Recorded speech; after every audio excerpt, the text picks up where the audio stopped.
Bonjour, alors aujourd'hui on va voir une technique toute bête, toute simple, mais très pratique. Alors, nous allons voir comment monter des mailles sous les aisselles, particulièrement quand on fait un tricot en une pièce, que ce soit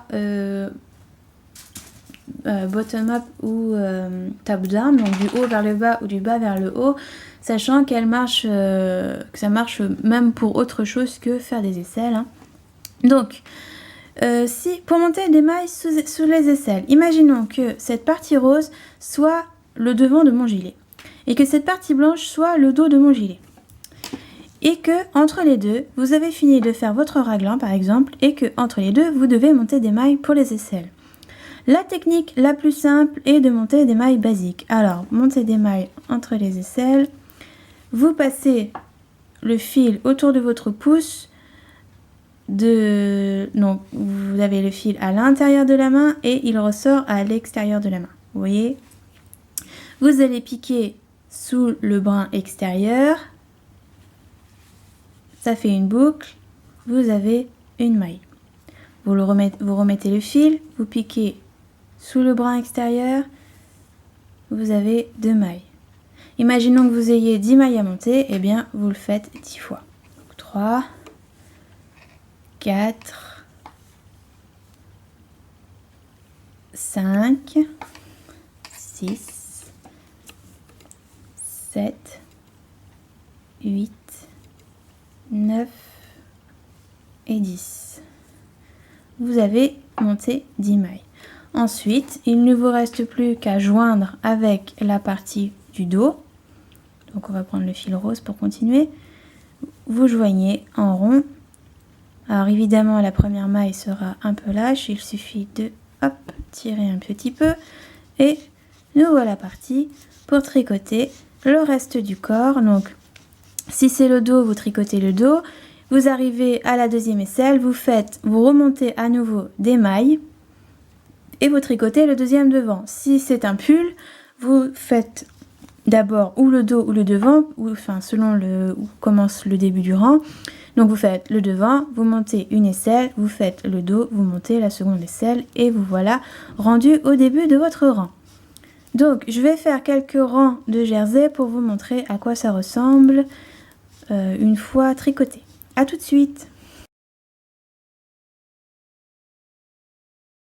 Alors voilà, j'ai tricoté quelques rangs, alors 3-4 rangs, pas plus, pour vous montrer le résultat que ça peut donner au niveau de l'aisselle. Alors évidemment, on va imaginer, parce que maintenant je vais vous montrer comment les relever dans l'autre sens pour faire la manche. Donc, on va imaginer que tout ça, c'est le corps terminé, et que ici et ici, vous avez relevé les mailles des manches, si vous êtes sur un raglan ou si vous êtes sur un bottom-up, ça change rien, mais imaginons qu'ici vous ayez votre aiguille circulaire et que vous avez relevé les mailles qu'elles sont sur votre aiguille circulaire. Donc imaginons que c'est en rond.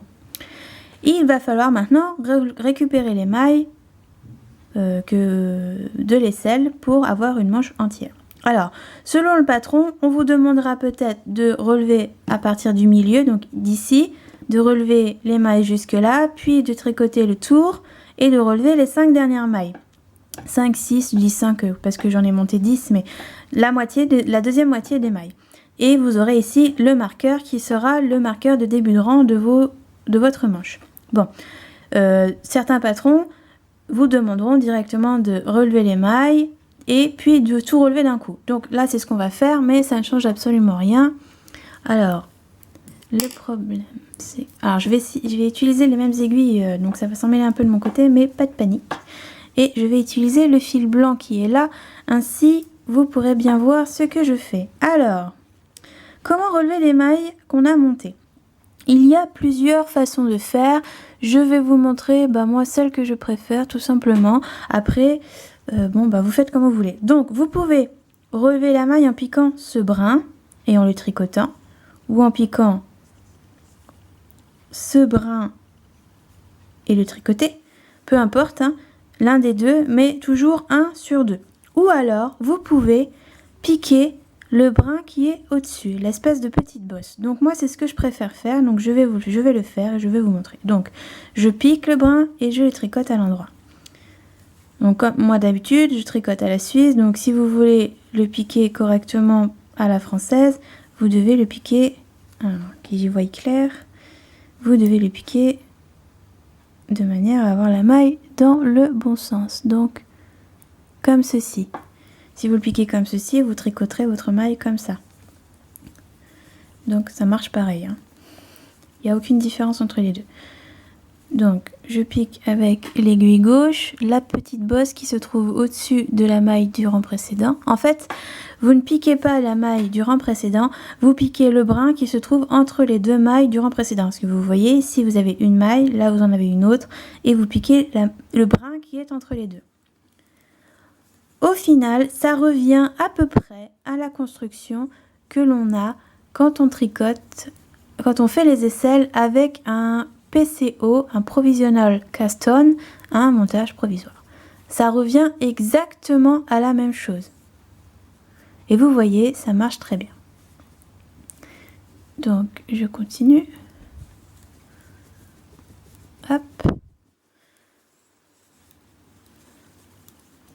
Hop, donc là je suis à 3 et 3, 6 et 1, ça fait 7 mailles de relevé. Donc 8, 9 et 10. Me voilà avec 10 mailles relevées.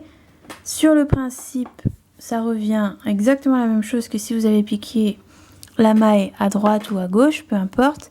Et comme d'habitude, vous avez les fameux trous à combler. Donc à vous de voir quel brin piquer pour éviter d'avoir ce fameux trou. Donc si jamais vous voulez éviter les trous, mais que vous avez déjà relevé le bon nombre de mailles. Donc là par exemple j'en ai déjà relevé 10, moi j'en veux pas 12, j'en veux 10, mais il faut quand même relever parce que imaginons que la première maille ce soit celle-ci, ici vous avez un énorme trou. Pour parer à ça, il faut piquer des brins pour avoir un trou en moins. Alors si je pique ce brin ici et que je le tricote, vous avez une maille plutôt potable. Mais si je pique le brin ensuite ici à côté pour faire une autre maille, là, je vais avoir un gros trou. Puisque si je pique, imaginons qu'ici ce soit une vraie maille, je vais avoir un gros trou. Donc pour éviter ça, en général, on pique en dessous, mais derrière. Vous voyez ? On pique pas par-dessus. On pique en dessous le brin qui est trop lâche. Et par derrière. Et ici, vous aurez une maille plus serrée. Et puis bon, imaginons que ceci soit une vraie maille, je vais la tricoter. Hop. Et ici, vous avez une finition plus nette, plus serrée. Alors évidemment, ça fait 2 mailles en plus par rapport au nombre de mailles que l'on doit relever. Ce n'est pas très grave. Soit vous ajoutez une diminution, une ou deux diminutions supplémentaires puisque vous allez le faire pareil de l'autre côté, dans l'autre coin. Donc soit vous rajoutez des diminutions à vos manches, soit au prochain tour, vous diminuez directement les mailles en trop en les tricotant ensemble ou en les tricotant avec la maille qui suit et la maille qui précède. Comme ça, elles disparaîtront totalement. C'est à vous de voir. Si 2-3 mailles en plus ne vous gênent pas au niveau de l'aisance du bras, ça marchera tout pareil.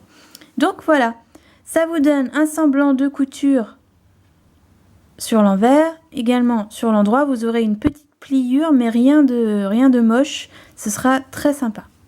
Voilà comment on fait pour la méthode basique. À bientôt!